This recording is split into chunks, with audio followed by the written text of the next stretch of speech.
My family mocked me for being a barista, gave my childhood home to my brother. Now he's begging me a store after I built a $10 million business. Hello everyone, my name is Paul. I am 32 years old and reside in a quiet neighborhood in Portland, Oregon. My best friend Brian and I currently run 21 coffee shops in 5 states. We began this endeavor 5 years ago with a little rented apartment and nothing but our savings, no loans, no assistance from family. Even though I now have a secure career, a nice income, and a home worth about $600,000, I prefer to live quietly. Unlike many others, I avoid discussing my accomplishments. That choice is based on an event that occurred 7 years ago. Back then, in a state of pride, I tried too hard to prove myself and said too much at the wrong time. My father and younger brother made me pay for it. Since that day, I vowed to myself that no matter how far I went, or how successful I became, I would never brag about my accomplishments, especially in front of my family. But last Christmas, I breached my promise. I slipped and spoke one line that was innocent at the time, but that was all they needed. The exact people who formerly looked down on me now have the opportunity to tear me down in front of everyone. Aunt Ingrid called me in early December of last year, just as the Christmas joy had spread to every street corner. I hadn't heard her voice for 7 years. After a few cautious greetings, she requested if I might come home with the entire family for this year's Christmas gathering. I remained mute for a long time at that point, ready to say no like I had so many times before. But before I could say anything, she kindly continued, "Everyone misses you." I could not respond immediately, but that night I was unable to sleep. I wasn't sure if they truly missed me or if they only missed the previous version of me, the one who was weak. Perhaps it was curiosity. Perhaps a part of me still wanted to believe in something positive. Regardless, I chose to return. On Christmas Day, over 2 hours after driving from Portland to Salem, I arrived in front of her house at 11 a.m. While I was looking for a parking spot, a familiar voice screamed out from behind me on the right, loud enough to be heard throughout the yard. 7 years and you're still driving that thing? Looks like nothing's changed. I turned around. It was Peter, my cousin. He was resting against a brand new SUV, arms crossed, with a grin that was both sarcastic and satisfied. I looked at him for a few seconds, exhaled quietly through my nose, and smiled without saying anything. I did not want Peter to get to me. I did not come back here to argue with anyone. After I parked, I took the present bag I had packed the night before. Inside, there were a few bottles of wine, not expensive but nice enough to demonstrate respect. As soon as I entered the living room, I recognized 2 people I hadn't seen in 7 years, my father and my younger brother. They stood in the corner of the room, near the large Christmas tree against the wall. Their gaze lingered on me for only 3 seconds before immediately moving away. I didn't walk up to them. Instead, I nodded to the surrounding family, asked a few polite inquiries about job and health, and smiled just enough to be nice. Aunt Ingrid emerged from the kitchen only a bit later. When she saw me, she removed her oven mitts, ran over to me, and hugged me tightly. Her voice trembled, yet it had a weird warmth to it. "Welcome home." At that point, I wondered if this time would be different. Perhaps now, after 7 years away, I'll finally feel like I belong here, if only for a moment. But I had no idea that today would mark the start of another fall, this time in front of everyone. The celebration began approximately 15 minutes after I arrived. I sat at the end of the table, near to some younger cousins. Looking around, I realized it had been a while since my family had assembled in such a large group. All of the traditional Christmas foods were served, including roasted chicken, mashed potatoes, buttered rolls, cream soup, and numerous trays of homemade sweets. I looked at how everything was arranged, observed the hot dishes were still steaming, and realized Aunt Ingrid had spent the entire morning preparing it all. Aunt Ingrid is my mom's younger sister.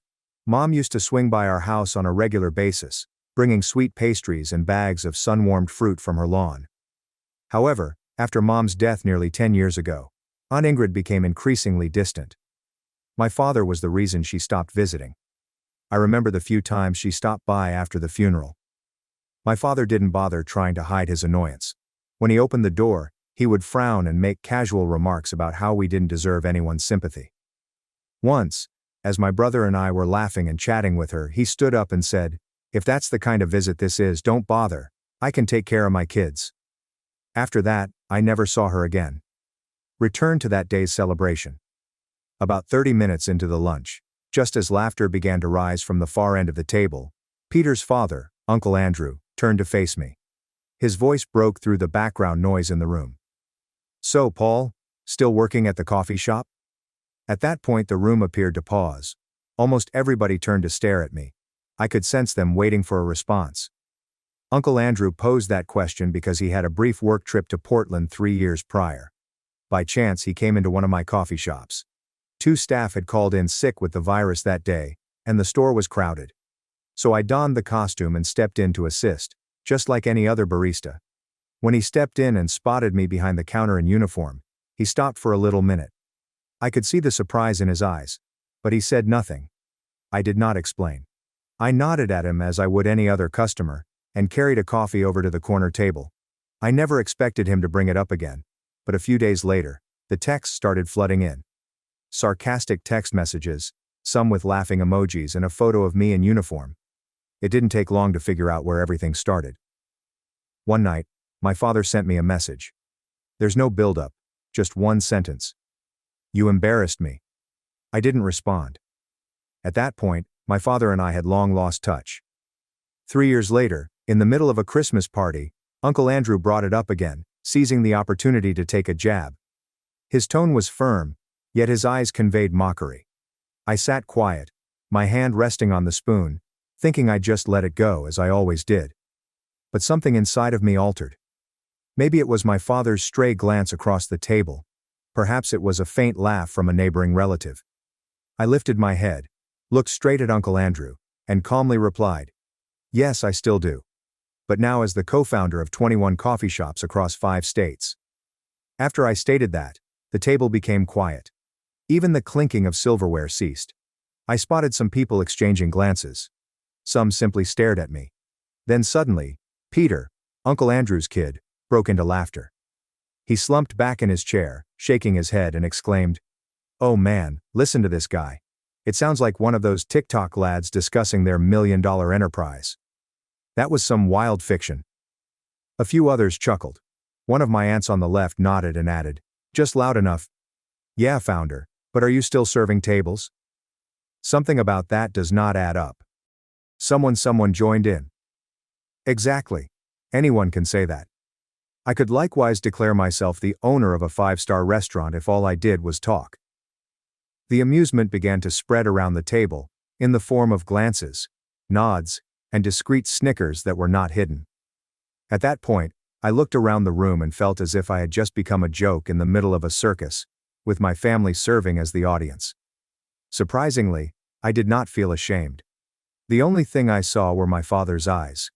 He was not laughing. He did not speak. He simply stared at the wine glass in front of him, as if he had just heard something he hadn't fully absorbed yet. About a minute after I stopped speaking, as the last bits of laughter faded, the area around the dinner table sank into an undefined silence. It seemed like everyone was waiting to see what would happen next. I just sat there, my hand lightly resting on the edge of the chair, with no powerful emotions remaining inside me. My father then spoke, exactly as I had expected. His speech was low, quiet, and carefully controlled. "You are embarrassing me. Who do you think you are, claiming to run 21 coffee shops? Would you keep driving that old automobile if you were that successful?" After those remarks, I turned to face him. His face was flushed scarlet, and his gaze was unwaveringly fixed on me. The tension at the table was so intense that it felt frozen in the air. A few seconds later, my younger brother Brody spoke from across the table. This time his voice was louder and sharper. "You are always like this. Always trying too hard to stick out. Working in a coffee shop, getting caught in uniform, and still acting like you're unique." After hearing everything, I didn't say anything. I only raised one brow slightly and took a slow, deep inhale. I heard my father's wine glass slam into the table. The sound was loud enough to draw everyone's attention back. The next minute, he sprang up, gazing at me as if he had discovered something filthy in his home. He yelled, "Get out of here, and never show your face to this family again. You are a disgrace." That was when I realized I didn't have a reason to stay. Not because I was hurt, but because I finally saw things clearly. The folks who once called me family were merely waiting for an opportunity to kick me out again. This time they did it publicly and without compassion. Just as I slid my chair back to stand, a distinct and powerful voice came from the head of the table. "That is enough, Caleb. You should leave this party, not Paul. Remember, this is my house. You are a guest, and you have no right to kick someone out of my home." The whole room froze. The voice came from Aunt Ingrid, which surprised everyone. Her tone was not loud, but it was piercing enough to cause the entire table to stop breathing for a few seconds. She gazed at my father, her eyes devoid of their customary tenderness. She wasn't upset, but the way she stood up, kept her back straight, and delivered each phrase made the room feel heavier than any raised voice could. She then turned to Uncle Andrew. Her voice remained steady, but she did not hold back this time. "Andrew, I hope this is the last time you mock someone in my house. The same goes for Peter. Teach your son some respect." Peter looked down at the table, and Uncle Andrew murmured under his breath, I'm sorry, Ingrid." His apologies were so low that only those nearest could hear them. I was not startled by Aunt Ingrid's statements. I knew she could see everything. She simply chose not to interfere. But tonight, she stood up for me, right there at the table, in front of everyone who had for years treated me like an outcast. She turned back to face me. Her gaze softened, and her voice sank, steady but warm. "Stay, Paul. As long as I'm here, no one will push you around." At that point, I could hear the protection in her voice. I nodded slightly, glanced at her and said, "Thank you, Auntie. But I have something at the shop I need to take care of." That line was simply an excuse to depart, and I knew she understood. But instead of trying to stop me with words, she simply sighed and murmured, "Then wait a moment for me." About 10 minutes later, as I buttoned up my coat and went onto the front porch, she returned with a nicely prepared bag of food. She placed it in my hands, looked at me, and said nothing.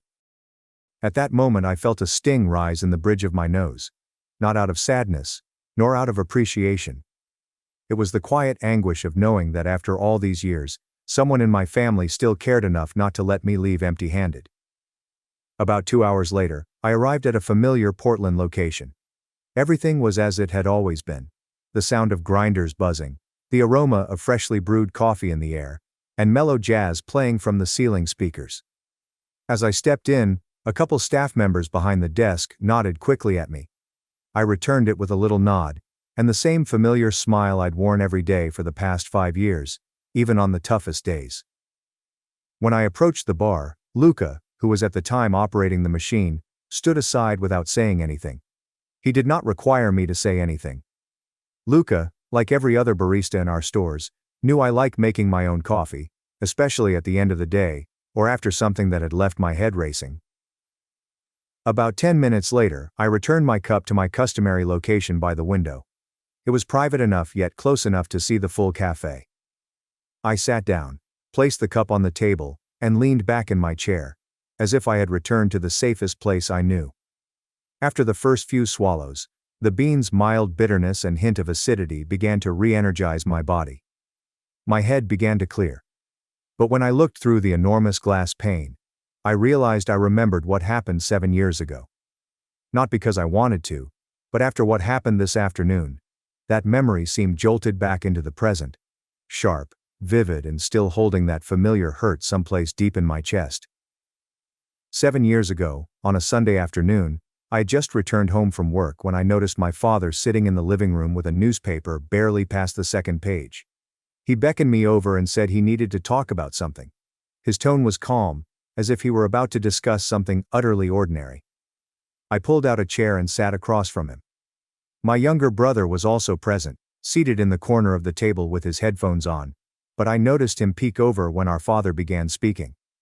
My father looked me directly in the eyes and said, "I intend to leave this house to your brother. He needs a stable place to start after graduation." I sat still for a few seconds. The line was brief, yet it struck me in a manner I couldn't articulate. I asked him again, this time with a low yet clear voice. "What about me?" He answered without looking at me and without hesitation. "You already have a job. You make good money. You can take care of yourself. Your brother might not land a decent job after school like you did. To maintain my composure, I gently clasped my hands in my lap. Then I inquired, "Do you remember who's been covering most of his senior year tuition?" "A guy who's only been working for a little over a year, sending money back every month like clockwork on the 15th. No one replied. My brother was still wearing his headphones, but he had clearly ceased the music a long time ago. I stared at him directly and questioned, "You don't have anything to say?" He didn't look back and just replied, "This is Dad's decision, I'm not getting involved." I nodded gently, without saying anything else. That night, I packed my belongings and moved out. No arguments. Nobody begged me to stay.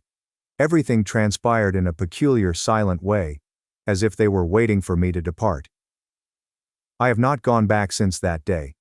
I made a mistake 7 years ago by telling them how much I made. I had recently graduated and landed a position at a financial firm.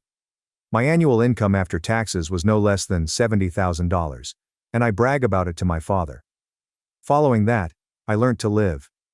I stopped bragging to anybody and kept my salary to myself. After my father said that he would leave the house to Brody, I didn't say anything else. That night, I packed my belongings, called a ride, and left with only the old backpack I had used in college. Nobody saw me off. Nobody called after me. I got a modest apartment on the outskirts of Portland, more than 30 minutes away from work. It wasn't particularly large or fancy, but it was clean and quiet enough for me to start anew. At the time, I wasn't making a tiny wage. Working in finance, I earned more than $70,000 a year after taxes. That was more than enough to cover my basic needs. But when I left home, I decided to live modestly. Not because I had to, but because I wanted to experience what it was like to be completely in control again. I wanted to know exactly where every dime went, and prove that I could stand alone without relying on anyone. I cooked my own meals, made a budget, and set aside a predetermined amount each month. Do not buy a house, or a new car. I merely wanted a cushion in case I decided to start my own business someday. Then, 2 years later, on a Friday evening, Brian, my best friend from college, invited me to meet at a little coffee shop. He produced a draft of a business plan, and stated that he intended to operate his own cafe. It's just a small space with real quality, not another cookie-cutter franchise. He asked if I wanted to start it together. At first I hesitated, but when I looked into Brian's eyes and realized how dedicated he was, I knew if I didn't take the leap, I'd regret it for the rest of my life. After deciding to join him, I withdrew all of my funds from the previous 2 years, and we launched our first cafe. We named it Elm and Cedar. It was situated on a quiet corner of Alberta Street in Portland. The early days were really challenging. We made our own shelving, painted the walls, rented second-hand machinery, and took turns running the shop from daylight until night. Some days it rained non-stop and we only sold 3 glasses. Some days the espresso machine broke at peak hour. We were aching all over from the night, but we still had to go through the books line by line, down to each receipt. Then the regulars started showing up. Some people stopped by every Monday morning. Some people claimed an area of the cafe and never changed their orders throughout the year. 1 year later we launched our second facility in Beaverton. Then Salem. Then Seattle. Every city taught me something new. We had to learn how to hire, manage, and preserve the brand's soul from wherever we were. And just like that, 5 years after leaving that modest apartment, and making one decision I never regretted, we now run 21 coffee shops in 5 states.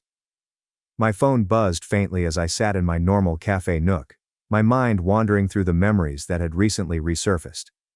A notice from Instagram came up, bringing me back to the present. I opened it out of habit, assuming I'd scroll past it and exit the app. But a few new comments on a piece from months ago gave me pause.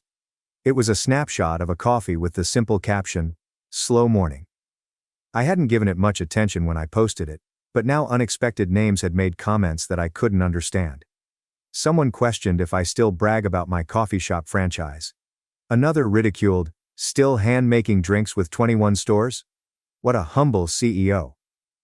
I read a few words and then went silent. I felt a peculiar tightening in my chest. Just then, Luca, the barista on duty, approached me. He gently pulled out his phone and said with concern, "You should see this. I think you need to know." I grabbed the phone immediately away. A newly posted video from a group called Family Drama appeared on the screen. The first image froze me. During today's lunch party, Aunt Ingrid hosted it in her living room. The footage had been cut down.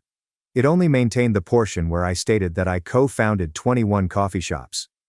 Following that, there was a surge of laughing, mocking remarks from my relatives, and my father screamed, "Get out of here and don't ever show your face again. You're wrecking disgrace." Then I looked at the title. It was bold and apparent at the top of the post. Paul Hart claims to run 21 coffee shops and gets tossed out for lying. As I scrolled down, the view count increased rapidly. So were the remarks. The majority came from people I had never met, but they wrote as if they knew exactly who I was. I handed back the phone to Luca. At the time I didn't feel sorry. I had a very familiar feeling. When individuals don't know the full story, they tend to believe the loudest part. And 20 minutes later, I had to close all of my social media accounts. I didn't want to argue with strangers who had too much time on their hands. At that time, I decided staying silent was the best option. My phone rang shortly after I locked down all of my social media accounts. It was Brian. I had barely set down my coffee cup when his name appeared on the screen. I responded. His voice rang out almost instantaneously, rapid and urgent. "Did you hear about what people are saying about you?" I responded right quickly, my tone calm. "Yeah, I saw it." There was a pause at the other end. Brian spoke again, this time with obvious amazement. "You saw it and you're still this calm?" I took a slow breath and answered, "What do you want me to do? Give it a few days. This will blow over." Brian's voice broke through with fury, which he didn't try to suppress. "I swear, man, you drive me crazy sometimes." Before I could say anything else, he hung up. I did not blame Brian. I understood exactly why he was unhappy. This wasn't the first time he'd gotten upset about how quiet I might be and how I let things go that he thought warranted a reaction. But I am not like him. Not every situation requires a reaction from me. Sometimes silence is the only way I know to preserve the tranquility I have left. My phone buzzed softly on the counter the next morning while I was preparing breakfast in the kitchen. It was a message from Brian. I opened it right quickly. It was short, like his other texts, with only one line. "I took care of it for you." A link was provided just below. It led directly to the Family Drama group, which had shared the edited video of me the day before. I tapped the link. A new video had just been uploaded less than 20 minutes ago. Brian was the person in the video. He was sitting in one of our coffee cafes, with the brand logo visible behind him. The video has no fancy editing or effects. It was merely a phone recording, but his voice was solid and direct. In the video he stated, his name is Paul Hart. He co-founded a chain of 21 coffee shops currently operating in 5 states. This is the business license. These are photos of the stores we built together over the last 5 years. This is an interview we did that was published in a national coffee industry magazine last year. He held each paper up to the camera. Every image, number, and phrase were well written out. At the end of the video, Brian looked directly at the camera. His voice slowed, and each syllable came through clearly and forcefully. He doesn't owe anyone an explanation. But I think it's time people heard the truth. After finishing the video, I sat and stared at the screen. Not because I was emotional, but because I knew Brian would never have made that film or shared it publicly unless he was upset on my behalf. Following that, I sent him a message. "Thank you for everything you did." After texting Brian, I returned to the video. I looked over the comments underneath it. Within 30 minutes, the post had received thousands of views and shares.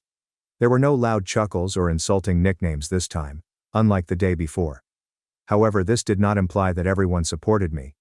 Some individuals spoke up for me and said simply and directly, "Editing a video just to humiliate someone is one of the lowest things a family member can do." Someone else wrote, "I don't know this guy, but his friend showed paperwork and a published interview.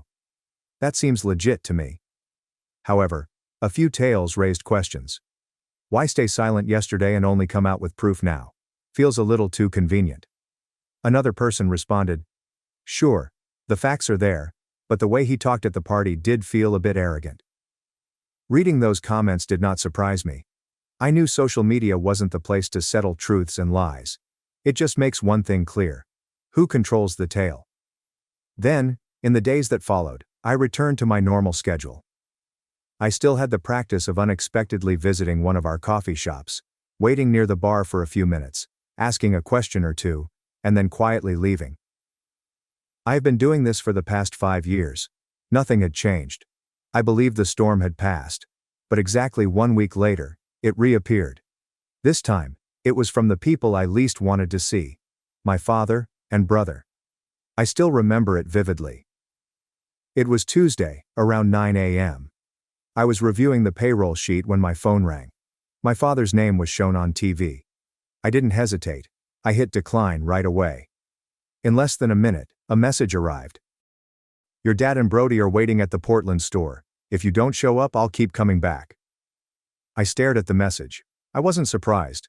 But instead of avoiding them, I chose to go. Not to chat, but to hear what they wanted. After 30 minutes, I arrived at the cafe. When I stepped in, they were already sitting in the rear left corner, the shop's most quiet place. When they spotted me, they stood up immediately. Their faces appeared tight and uneasy. The first thing my father said was, "I'm sorry about the other day." Brody swiftly nodded and said, "Me too. I'm sorry." I addressed them directly and responded with a single sentence. "Say what you came to say." I did not need to ask twice. Brody jumped right in. His voice was flat and without emotion. "We're still family. Can you give me and Dad 10% of the company? Or if not that, maybe transfer one store to each of us. You know how it is. Dad's getting old, and my job doesn't pay well." I did not answer immediately. 5 minutes had gone before I looked up. I peered directly into their eyes and stated only one thing: "Go home and wait to hear from my lawyer." I could see a difference in their expressions as soon as I said those words. My father reclined back in his chair. Brody glanced at me in disbelief, and almost relieved. They believed I had agreed. They assumed paperwork was on its way. They had no idea, however, that what they were about to receive would stun them more than anything they had expected. Right after they left the coffee shop, I contacted Eric, the legal counsel for the coffee business Brian and I co-owned. I explained exactly what had transpired. There are no extra words, no detours. When I finished describing, Eric's voice was steady and firm on the other end. "Leave it to me. I know what to do. It'll be done in 2 days." I didn't ask anything else. I knew him well. When Eric mentioned 2 days, he did not mean 2.5. He meant not a minute late. And he was correct. 2 days later, early in the morning, my phone called again. It was Eric, this time in his typical report-style voice. "The letter has been delivered as requested. The originals were handed directly to them with full confirmation." I thanked him and said nothing else. But I had a feeling about what was going to happen next. And I was correct. That afternoon, while I was at the office reading inventory reports, the phone rang again. This time, it was my father. I responded because I wanted to know what his tone would be. When I picked up, his voice cut through the line, piercing and aggressive. "You bastard! Is this how you treat your father?" I responded slowly and clearly, each word thoughtful. "I don't have a father. You've got the wrong person. And don't forget what my lawyer instructed." I did not wait for his reaction. I hung up instantly. Then I accessed my contacts and blocked both his and Brody's numbers. I didn't do anything in anger. I did it because I understood where his wrath sprang from. It was not due to pain. It stemmed from disappointment. They were expecting a transfer form, a share, and a last-minute compromise from me. But what they held was a legally binding no-contact order, followed with Eric's formal cease-and-desist letter. The wording was extremely clear. If they continued to interfere with or disturb the operations of the coffee business, the legal team would file a lawsuit. And if that happened, even selling the house Brody owned wouldn't be enough to offset the losses. The next days were the first that seemed completely peaceful. No more unexpected calls in the early morning. Every time my phone rang, I felt less anxious. No more guarded stares from folks who used to call me family. I went to work. We stopped by the stores. I sat in my normal nook, with a cup of coffee that was just hot enough. And for the first time in years, I wasn't concerned about who might appear out of nowhere. Some would argue that I was being very harsh, and should have been more forgiving and open. I should have given it up for the sake of my family. However, Forgiveness does not always imply letting things go. It's about knowing when to stop. I did not cut anyone off. I just stopped and left the door wide open. Not every person who walks in deserves to stay. I also learned from my mistakes. Don't rush to share your success, especially with those who don't ask out of concern, but rather out of calculation. Silence does not indicate weakness. It's the best shield for safeguarding the things that are actually important. It took me a long time to comprehend this. Controlling everything does not provide peace. It occurs when you finally stop allowing the wrong things into your life. And before I conclude today's narrative, I'd like to leave you with a question. This one's for you, the listener who stuck with me till the end.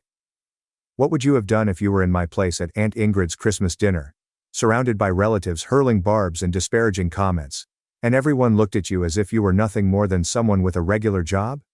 Would you have stepped up, like I did, and spoken the truth? That you are the co-founder of 21 coffee shops, allowing the facts to speak for themselves? Or would you have remained silent, endured the derision, and retained the peace you fought so hard to preserve all these years? Thanks for watching and diving into this wild family drama with me. If you love Reddit family drama, don't forget to subscribe and turn on notifications so you never miss the next one.